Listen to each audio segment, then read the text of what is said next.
And straight away, I was just like, I've missed it, because, you know, my job to find it. And then just remember holding on and just looking at dirt before finally the vehicle came to rest on an angle, going across the road. From there, turned around to the lads in the back, you know, typical, is everyone all right? Yep, they weren't. They were pretty shocked. No one really knew what was going on. One of the lads that was in the previous strike started screaming that his back was killing him. We then called for the medic. The Sarge medic was at the rear hatch at the time, and it was then we realised that he wasn't there anymore. Just in this trip alone, we've blown up 10 vehicles, and we've only had one serious injury where he's been sent to Germany. I think he's still there at the moment. He was a rear shooter, so usually a rear shooter will go flying out the back of a car. And everyone's bailed out of the vehicles and hit the deck as the immediate action, and we had a second round land about 45 metres to our flank, and fortunately all the fragmentation and blast passed above our heads, tore through our car that we were laying under, busted out all the windows and put a few big holes in the car, but no one was injured, so it was a good day. He's well and truly surrendered, and then he thought, no, I'll give this a go. So he's going down, you could see him thinking that what we couldn't see him, we're only like 3 metres from him, and he's going down and down and down. I'm going, tell him to stop, you know, stop, stop, stop. And sure enough, he picked it up and bang, killed him, and that was probably no further than 3 metres away. That was the closest I've ever shot someone before. Yeah. For most Australian soldiers deployed to Afghanistan, the journey begins here at Al Minhad Air Base on the outskirts of Dubai.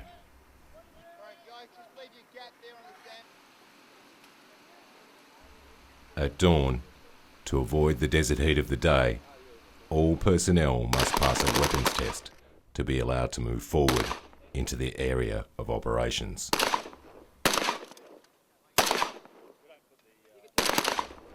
The fundamentals of how to treat battle casualties are drilled into everyone, and all those deploying must pass this simulated exercise in assessing and treating victims of bullet and blast wounds under fire.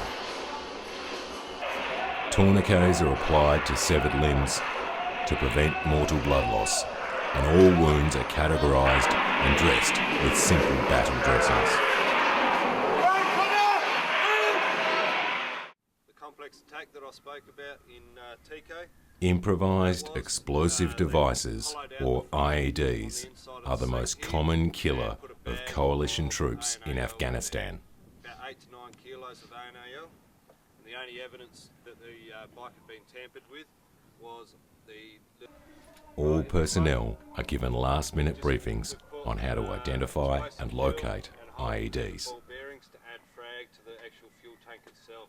In Afghanistan, at this end, you will find a yellow palm oil container. At that end, you will find a landmine. The track in the middle is where they've buried the detonating cord.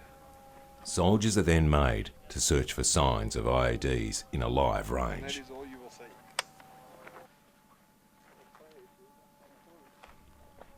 They are looking for anything from a cooking oil container, a loose wire, or a factory-produced mine. That is a live device that came from Afghanistan. In Afghanistan, the ability to see these telltale signs will be essential to prevent death or severe injury to themselves and their comrades. Continue on.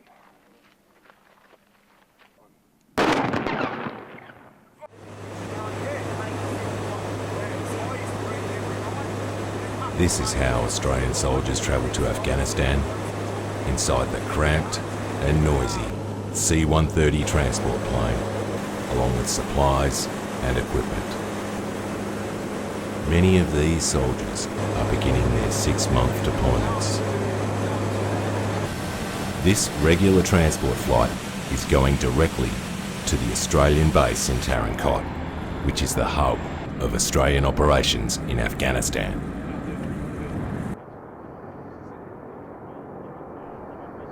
This base has grown substantially since the Australian Special Forces first deployed here in 2004. followed by the engineers and the infantry the following year. Along with the Australians, the base is now home to troops from the US, Slovakia and Singapore, as well as the Afghans they're training. Back in 2004, conditions and security at what was then a remote outpost were basic. So you can see that wall, you know, literally 30 metres over to our right there. That was the perimeter. Okay. Yeah. So you know, this little Camp Russell, as it is, definitely isn't as big as you can see it now. There was no perimeter that you can see external. Out beyond the wall, there was. That's where it was. That was it. It was on. So you know, every night there'd be pickets manned. Had the gun towers up. Yeah, there were some A&A out on the perimeter, but it was porous. You know, there were no HESCOs up. So Badlands was, literally 30 metres that way. So totally different time, and this whole base had a totally different feel to it. When I first got here, we used to sleep in tents, and the water bottle would be frozen in the winter. You'd wake up and your water bottle you went to bed next to is frozen solid in where you're sleeping, so it is very cold. Yeah, look, even then, it was TK town definitely wasn't under control. You know, there was a place in TK that we called the Taliban Hotel.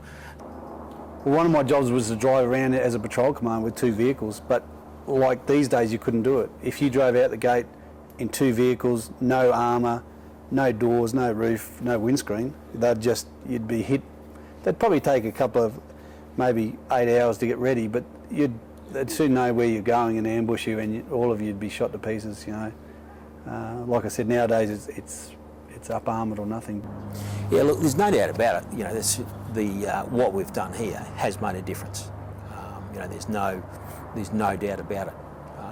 The frequency of attacks, the type of attacks have changed.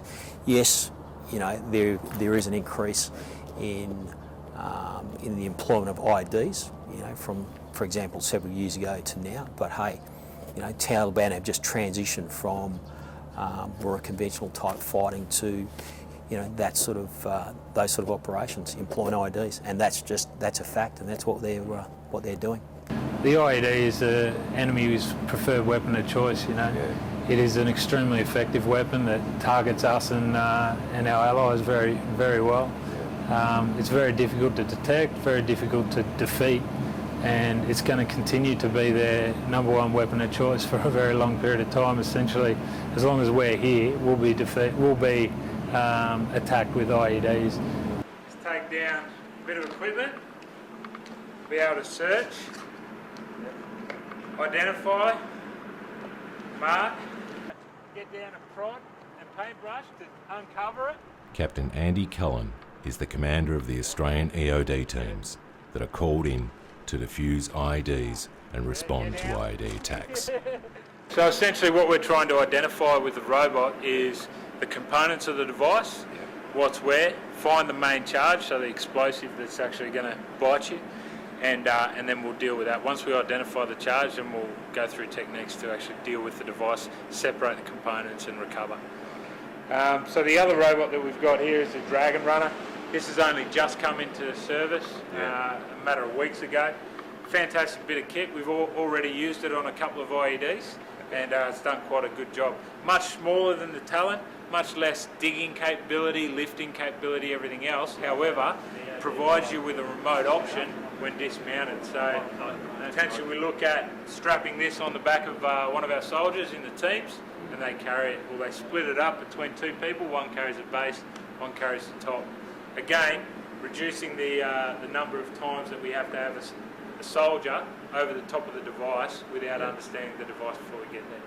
What we do is we try to do everything remotely, and we've got a number of different tools, as you saw the other day, to allow us to achieve that. And essentially that's just force protection for me and my guys, so you don't end up over the top of the device while it's still connected, or essentially while it's still really dangerous. And we had a number of big attacks in town, in Tarin Kot, earlier this year, where we saw real large amount of civilians that were killed and injured as a result of a number of vehicle-borne IEDs, so they're large car bombs effectively. One was parked just outside a primary school and a women's hospital, so you know there's a lot of people and that are affected by these devices other than just essentially us that are being targeted by the Taliban.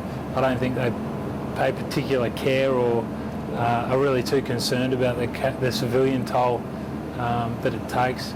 Just in July they had suicide bombers in town and they didn't kill one coalition guy, not one. They killed 12 school kids and several other. They're going for the governor of Tarin Kot. Yeah, look, it was in 08. This is when we'd seen a significant increase in the use of IEDs. This is when we'd seen the inception of the Bushmasters, and we'd pretty much started to decrease the amount of work we conducted in LRPVs. At that stage we had quite a significant amount of LRPVs that had been hit by IEDs. A lot of our guys have been injured quite seriously. We transitioned to the BMs.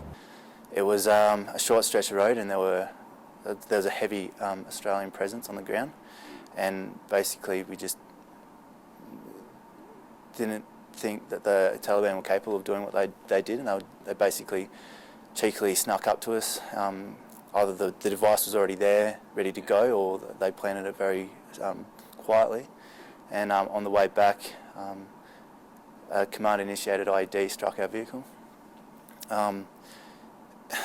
It hit just in front of the rear axle of the vehicle, so basically just there. I've jumped on the ground, I've gone straight for Quirky, cleared two and around him, and once I got to him, it was pretty messed up. His hand was snapped in half and he was bleeding pretty bad out of his left leg. I've searched and cleared around him and then called forward anyone else that could give us a hand. Everyone in the car was pretty messed up. There was only one bloke who was bleeding out of his nose. He jumped out to give me a hand and we started working on him. And we've thrown a tourniquet on and he started working on his hand and we fixed him up, and it was pretty shit. It felt like it dragged on forever, and looking back on it, it all happened pretty quickly. Like, it was all fixed up and ready to go within the hour.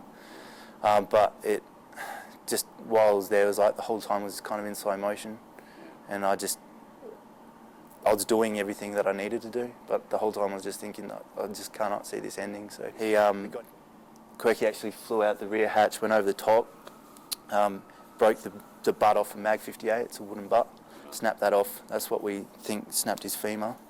And landed on his head, knocked his CVC off. The inside of the car was just a mess, like the aircon ducts and everything got smashed off. So the injuries that were sustained, I believe were,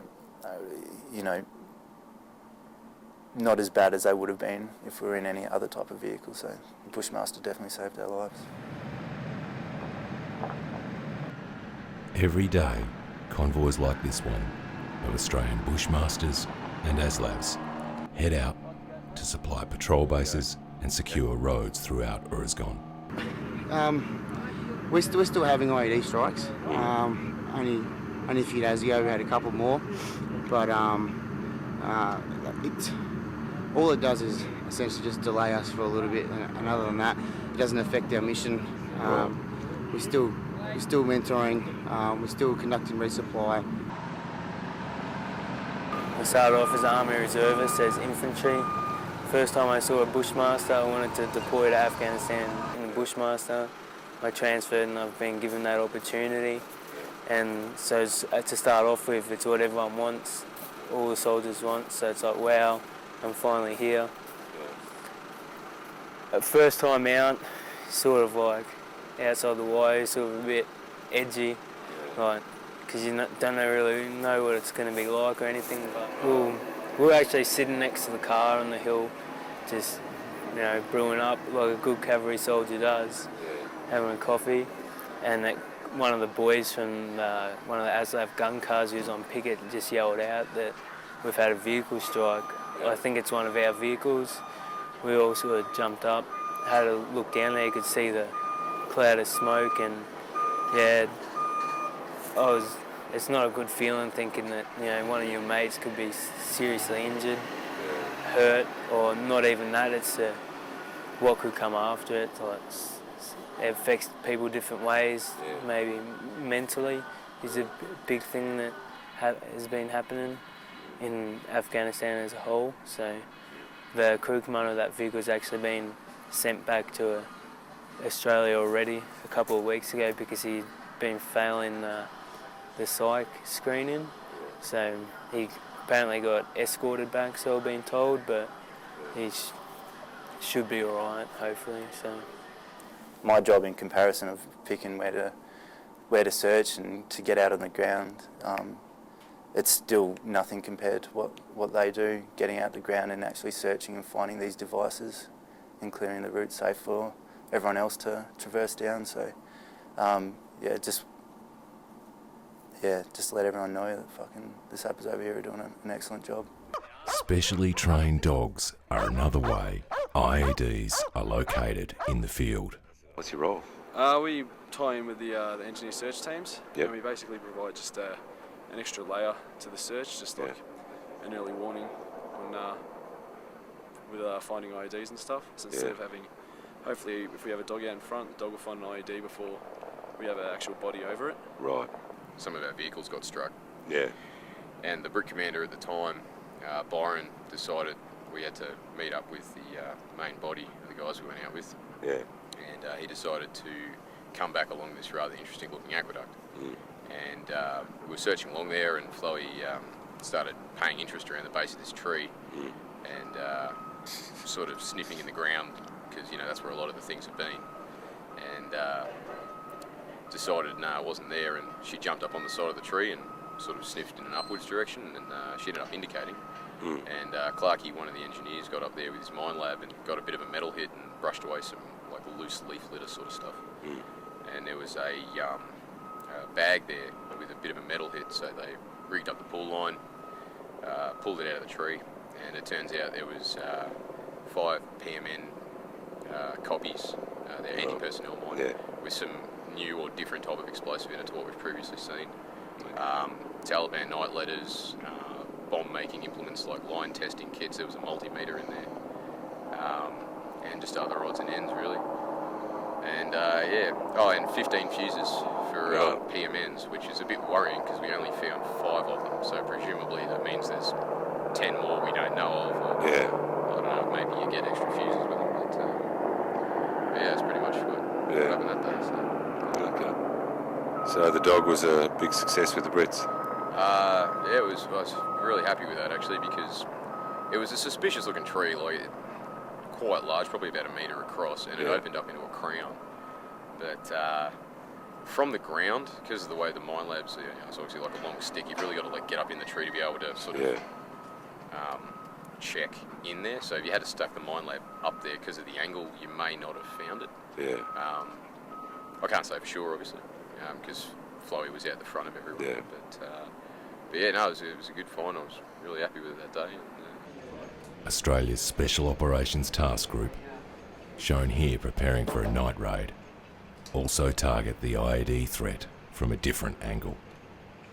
For us, you know, we're not picking the low fruit. You know, we are picking the high fruit. We're picking these people who are the IED facilitators. They're not necessarily the ones who are getting their hands dirty. However, the ones who are providing the funds, providing the material. You know, they may well be the commanders of, 10, 20, 30, 50 men. You know, these people who make a difference, and who are, the facilitators and the movers and groovers as far as, the Taliban is concerned. The regiment as a whole, we only really target high value we're key leadership. The leadership of the insurgents, that's who we're after. We'll send in other units to clear valleys, and we'll watch the battle and listen to their ICOM, the communications the enemy use, and we'll work out who the commander is on the battlefield, and we'll follow them, and later on we'll get them, and that's our job, to surgically remove that commander from the battlefield, be it kill or be it just capture and bring him back for prison sentencing.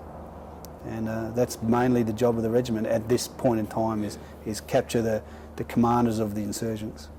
Well, usually a lot of our operations, will be to disrupt or dislocate the insurgency. Yep. So, we'll get an intelligence picture for a certain area or region where we know that there's a strong insurgency building up in that area, and whether that's involved in that insurgency may be highly involved in the production of HME, homemade explosives, and the production of IEDs, the Improvised Explosive Devices. So once we get the in-picture on that area, we know that insurgency is operating in that area. We'll usually deploy to that region, either by rotary wing or vehicle. And once we get down in there, we'll basically just either could spend anywhere from up to 3 hours on the ground to 48 hours on the ground. I asked if security had improved as a result of the Special Forces operations in Uruzgan. Because I've done these 3 years in a row at the same time, first year, or for 2009, there was a lot. We'd have like I said, HVTs, high value targets, would have a list of, say, maybe 6 that we could get in that day. We knew where they lived, we knew the compound number, we could launch on any of those 6, and the major in charge of us would say, we're going on this one for these reasons. Less 2010, and now 2011, some days we'd have none. No targetable leadership of the Taliban at all. I can recall the date. It was when Luke Worsley died. He was killed on a DA, like a direct action night task. That was difficult because one of the boys was killed. Yeah. We had to carry him out on a stretcher for about 7 k's, undulating terrain. It was pretty hard going, but yeah, we got him out. So but definitely sticks in your mind, especially when one of the boys is injured or killed. Yeah. So what were you doing on that mission? That was Well, obviously targeting insurgents in compounds, 2 separate compounds. So yeah, unfortunately, when Luke made entry, he was killed. He was shot. Yep. So being the lead person of his team. Yeah. Probably the ones I suppose that you're always going to remember is if you've either lost one of our guys. So I've been on a few operations where unfortunately we've had either wounded or KIA, friendly KIA. So obviously those ones you're always going to remember. Outside of that, some pretty large, significant contacts that you always remember that going long in duration or very heavy and close, I suppose. Yeah, but I mean, going back to 2008, I was involved in one of the contacts where Jason Marks was killed and 4 others were wounded as well, significantly. On another operation in 2009, Sergeant Brett Till unfortunately was killed, and also Private Damien Tomlinson lost both of his legs in an IED accident. We have to take out now 50%, so 50% of our force has to be Afghani. And it's a very smart idea. I think if we didn't use that, we'd just keep fighting the fight and then we'd eventually leave, and they would give them no training or no understanding. Well, we take 50%, and I ask them, I say, what do you think? Are these guys Taliban? Are they hiding? Did they shoot us when we arrived in this camp or in this village?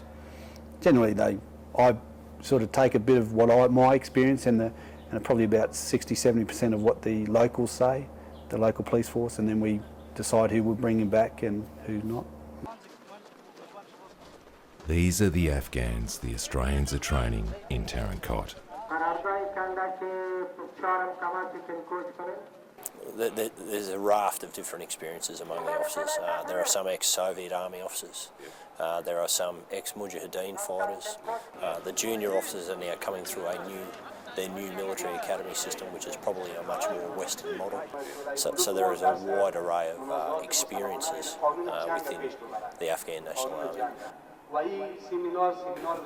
Probably the most significant challenge is the lack of literacy, particularly among the soldiers. The majority of the officers are literate. In fact, it's supposed to be a prerequisite for their service as an officer in the Afghan Army. But something like 15% of Afghan soldiers can actually read and write.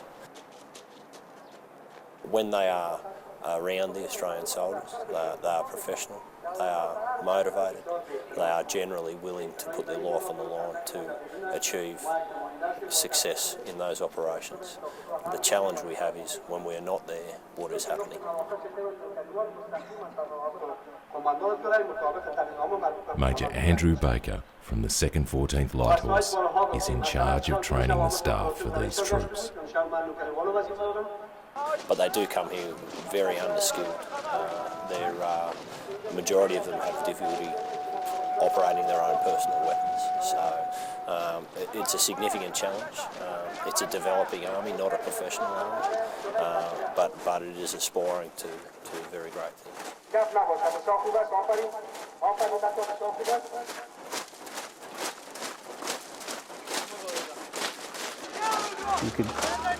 You'd go crazy if you thought that you want them to do it your way. It's their country. You try and do it as best as your ability, but it's their way.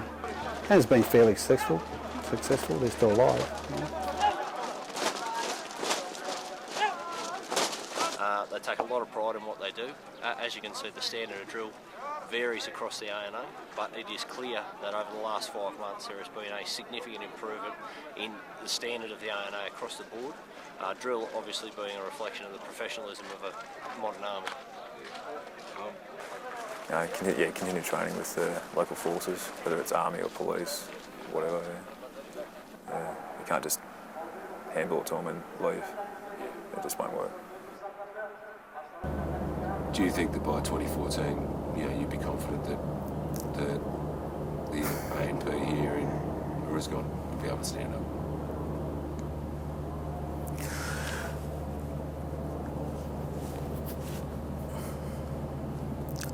Look, they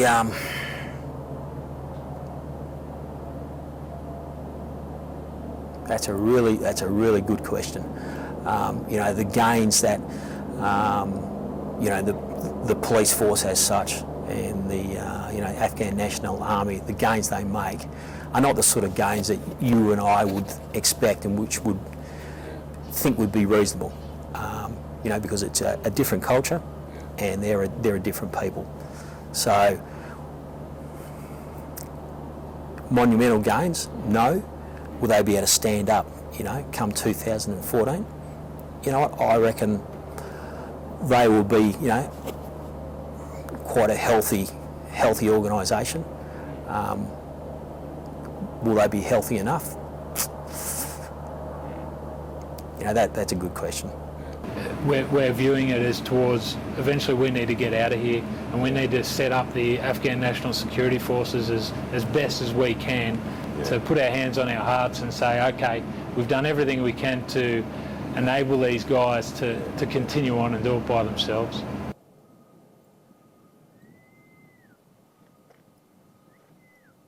Afghans are slowly taking over some of the roles in Tarin Kot. The outer perimeter is lightly manned by Afghan security, as are some of the outer entry points to the sprawling base.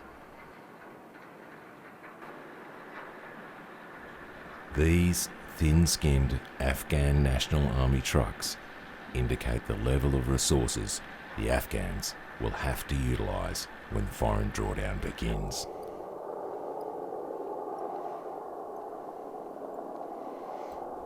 The air support, like these Black Hawks, and much of the logistical and sophisticated technology that currently keeps the Tarin Kot base secure, will be either gone with the foreign forces or run on a much reduced scale. We chose to do this. We all knew what we were in for when we came over here, and I think most people still enjoy what they do. You get a good satisfaction out of it.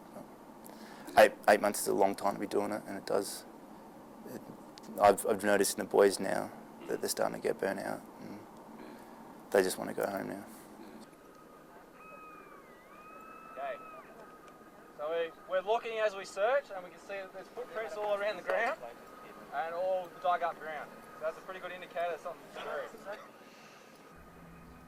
The challenge for the Australians has always been to train the Afghans to a point where they can maintain their own security and that of the surrounding population. through it. Just hope the cold snap or the winter comes and all the bad guys go away. See how it goes. You know, obviously forces are drawing down. We're running out of time now. We're only going to be here for another couple of years. I should be back here hopefully within the next 12 months again. So yeah, and I look forward to it.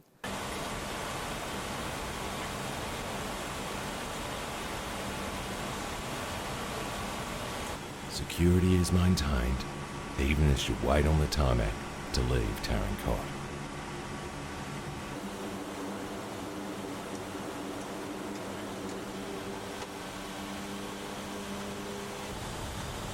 At the end of their tours in Afghanistan, this C-130 flight is the first stage of a long journey home for the Australians. It will be followed by debriefs, medical, psychological and equipment checks. There will be at least 3 days waiting back at Minhad Air Base and the long chartered flight back to Australia. Then after 6 months away, and for some longer, they can finally return home.